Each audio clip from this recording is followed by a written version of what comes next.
И время добавляет в списки того, кого уж нет, и ставит обелиски.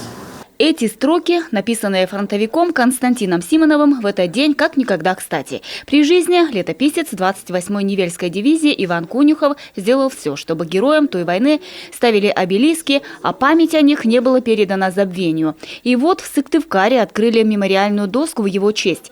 Участник Великой Отечественной Иван Конюхов для современников был живой легендой. Последним воином 28-й Невельской дивизии, в которой служили бойцы из Коми.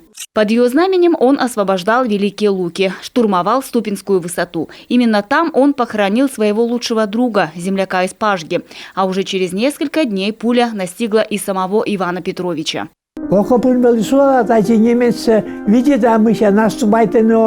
Я сидел в окопе на передовой и смотрел, не идет ли в атаку немец. Ждали наступления. И только я выглянул, и меня тут же подстрелил немецкий снайпер. Пуля угодила в голову, каску разорвала. Пилотка была вся в крови.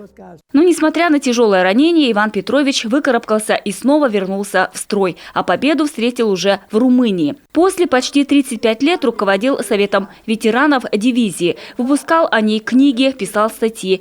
Его старанием в Сыктывкаре появилась улица имени прославленной 28-й Невельской дивизии и, конечно же, вдохновлял молодое поколение. У нас есть поисковый отряд наследия, который равняется на Ивана Петровича Конюхова.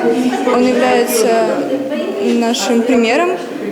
Мы хотим на него равняться, потому что важно помнить своих предков, тех, кто воевал за нашу Родину. Последний воин Невельской дивизии Иван Конюхов ушел из жизни летом 2017 года. Но дело его живет.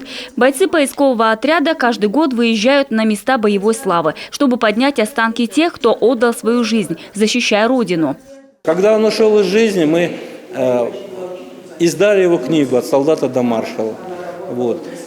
Много публикаций, новых публикаций. Наши ребята вновь ездили на Калининский фронт, поднимали погибших воинов. Вот сейчас, 15 августа, под Невелем были перезахоронены 147 воинов-освободителей. То есть я всегда говорю так, что дело Конюхова продолжается. И выбор места для мемориальной доски не случайен. В стенах ДСАФа в первую очередь воспитывают патриотов и готовят к армии. А это значит, что курсантам будет на кого равняться. Ведь биография Ивана Конюхова – настоящий пример стойкости, мужества и отваги.